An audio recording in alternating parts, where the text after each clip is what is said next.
Morning po mga digma. So dito na tayo sa bukid. Tayo natulog.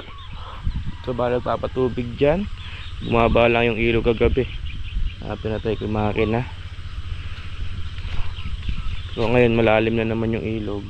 Patubig na naman tayo. Umulan din kagabi. So today is spray po tayo ng talong. Sprayan natin yung talong. Meron may mga naninira sayang yung mga bunga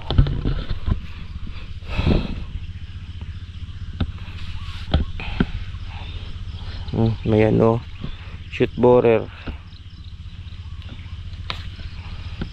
lalanta pero paunti-unti lang.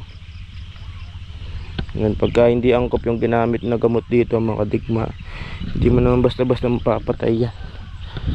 Dapat angkop yung gamot na gagamitin. Pa ano pa lang naman yung shoot borer nya. Inaalagaan natin kahit matabang lang para hindi magkasira.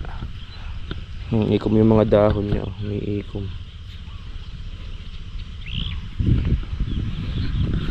Nakikita na akong pailan-ilan shoot borer. May uod to sa loob.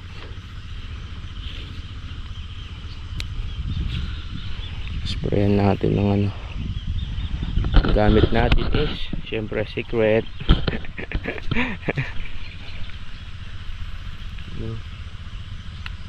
Pagka talaga matak yung ulan tumalabas yung mga shoot borer.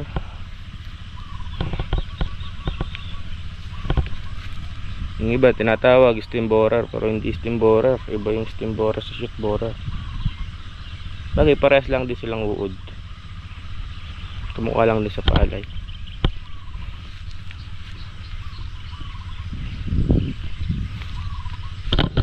Nakaikom yung mga dahon pero ang ganda ng dating may mga bulaklak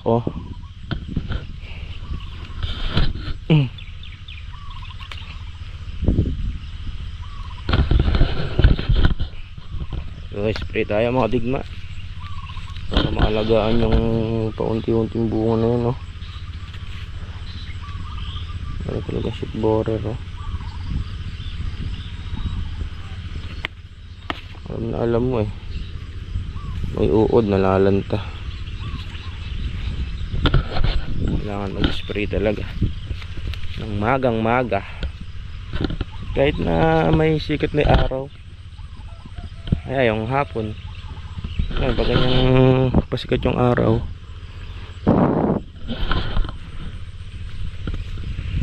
ginagamit ko lang systemic yung ginagamit kong gamot para pag lahat ng tinamaan patay. Ngayon kung kakain sila mamatay pa rin. Yun lang naman ang kailangan sa talong, systemic na gamot.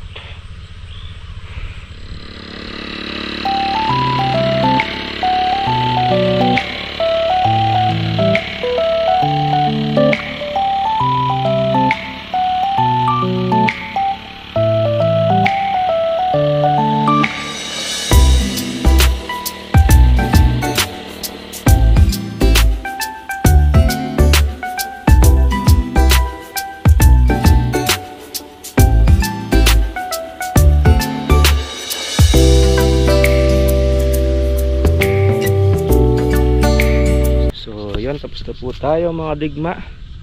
Siguro mga mga 7:30.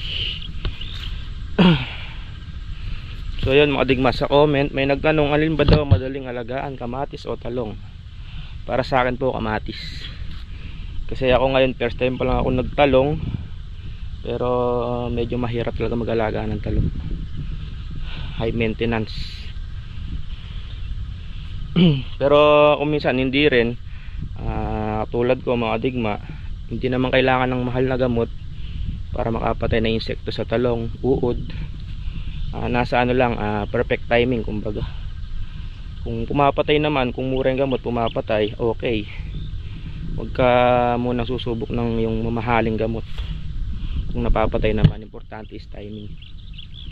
Tulad niyan mga digma, kung nakita nyo doon sa vlog, wala nang pag-asa. Ngayon binigyan natin ng pag-asa. Ayan, nagdahon, nagbulaklak, nag-start ng mamunga. Mga digma, yun o, daming bulaklak. So yan ang inaalagaan ko mga digma, yung mga tawag doon, bulaklak na yan. Kahit medyo mura ngayon yung presyo, di ba? Tsaka yun mga digma, maganda sa talong yung ano talaga, 3G foliar. Totoo yung nando sa comment kay Pasensyosa de la Pasio, shoutout. Maganda po yun ang ano, 3G foliar.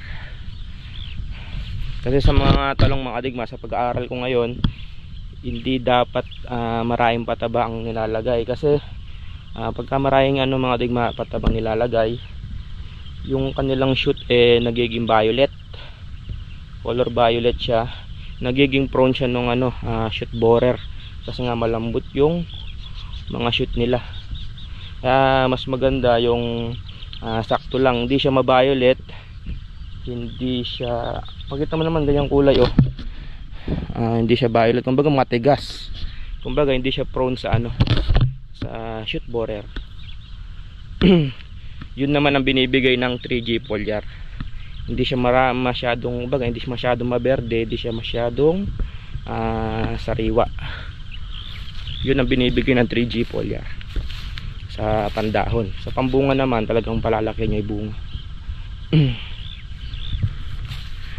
Ayun, sa nagtatanong kung alin ba daw ang mahirap alagaan, talong o kamatis, mahirap po yung talong. Kailangan tutok ka. Eto, hindi pa rin tayo sure dito anong kalalabasan, pero malaganda na i-recover, di ba mga digma? Importante na i-recover. Oh. Noon parang ala na yun ngayon diba, kahit medyo mura, alagaan natin sila kahit pa paano magbibigay ng income yan.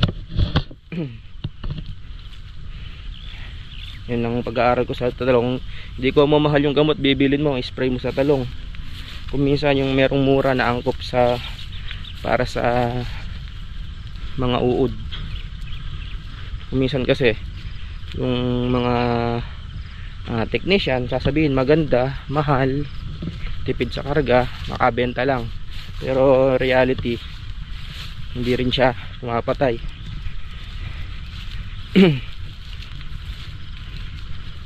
Pero yun, ang 3G foliar mga digma, sa mga foliar mabisang mabisa.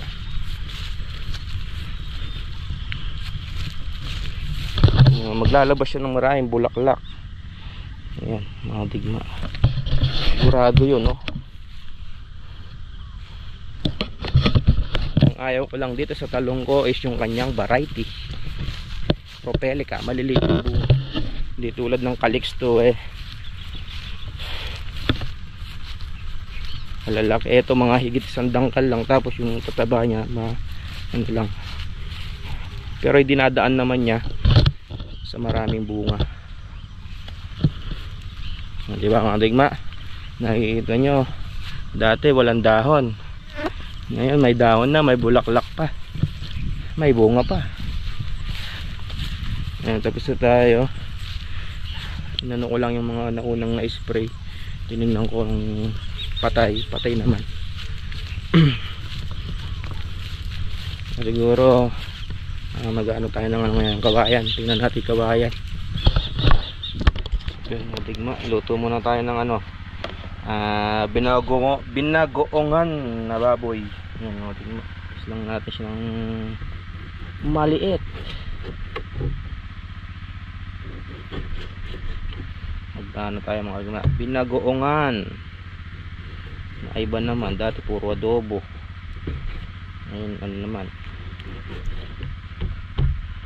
masyadong malaki yan hiwa litan natin konti. Ito mga digma, ready na lang natin Ilangawin ng baboy. Gisa na to tayo, gisa.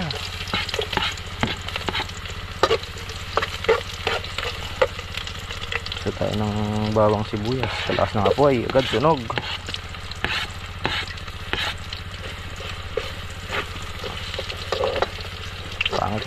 Pangit yung kalan namin.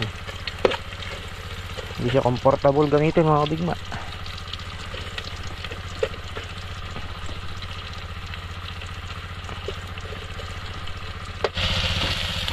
Pwede natin konti mga kabigma yung sili para masarap.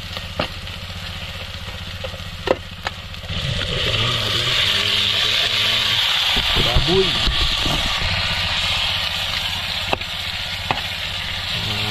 Prito. Prito natin yung sariling mantika. So yung mga digma, binagoongan. Nagmukha siyang Bicol Express Hindi mo. Mukha namang masarap mga digma ito Siyempre ako nagluto kaya masarap. Yung mga digma Kahit na pa-repair din. Ay. Tayo po tayo. Bata ka na ng ilog yan. Magbabaw ng ilog. Matigma. Sarap. Sakto lang yung anghang. Tayo mga digma. Ilangaw. May bagong kasi Sarap.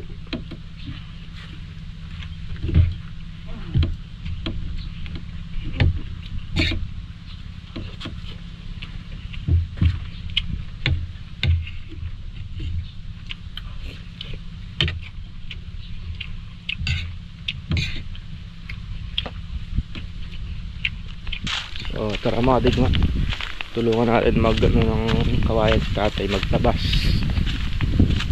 Wala pa namang trabaho dito.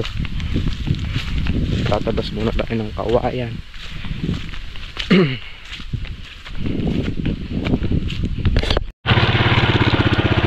Panggayak na rin to mga digma Ngayon pa lang sila sasabog. Ay siguro bukas.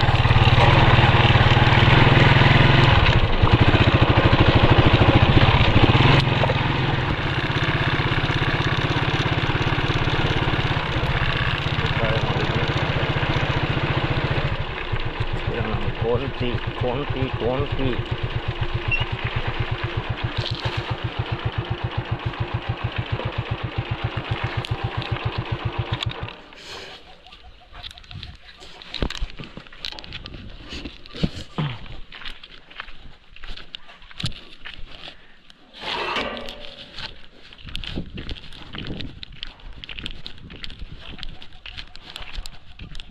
pawangit natin.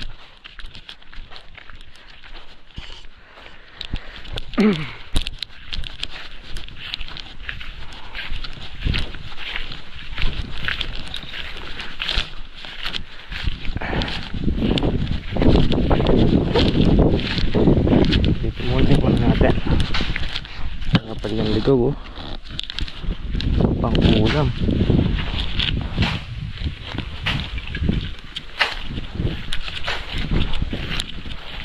Dahil pang nakulog si tatay.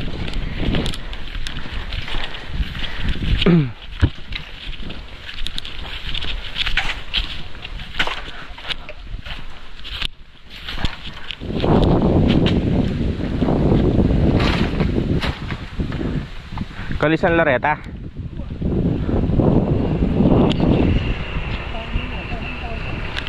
Na?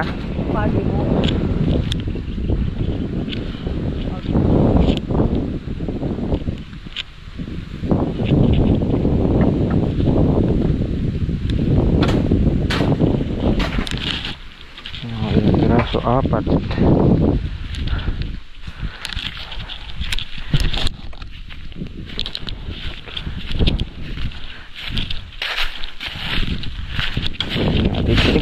Klik.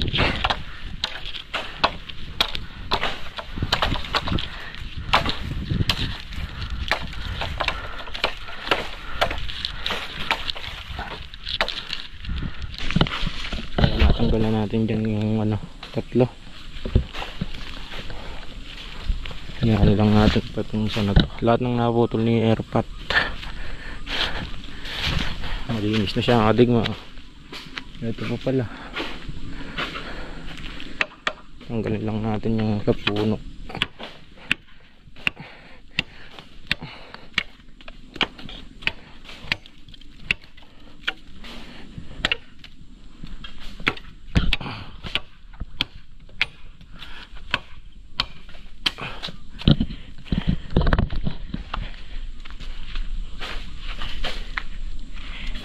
Hirap pumesto.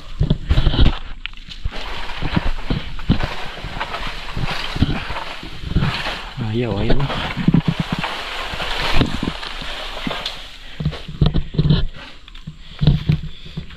Dapat dito masukatan ng mga putol para hindi masyadong mabigat.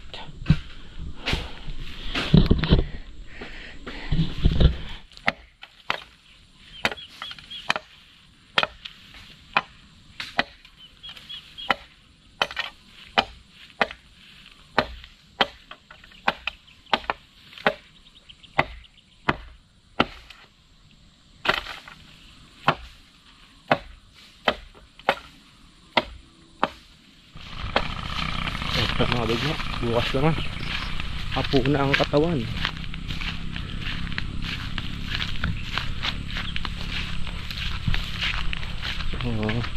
See you tomorrow na lang mga digma. Yun na po tayo.